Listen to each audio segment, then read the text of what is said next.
ci place boobu moom alayhi salaatu wasalaam foofee la Jaabir gis bi yonent bi di xàcc di dóor mu gis ni mu takkee biir bi mu xam ne saa seen dafa xiif mu daal di rocceeku daw dem këram bi mu ñëwee ne soxna si lu fi nekk mu ni ko dara mu ne amoon nañ fa mbote mu xaw a yooyu tuuti mu ni ko ni ma gisee yonent bi sonn na defaral ko dara ñu rendi ko togg mu ni ko bu ma ko yóbboo léegi xam naa ko saxaaba yi dañ koy lekk bàyyi ko ndax du lekk bàyyi kenn bàyyi ba timis gi dugg bi mu xawee lëndëm tuuti Jaabir dem fekk yonent bi sallam fa mu tëdd daal di ko koy déy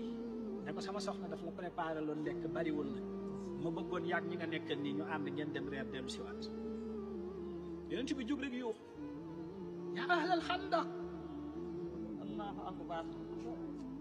Jaabir nee na bëgguma lu dul seey tellement que dama rus ndax mbooloo mi mënu ma leen a dund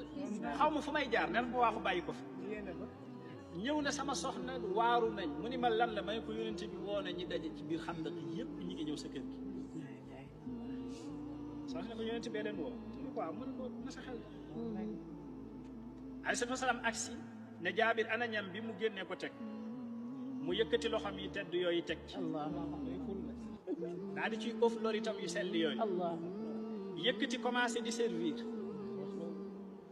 lu ëpp junni nit ñoo lekk ci ndab li te ndab li wàññeeku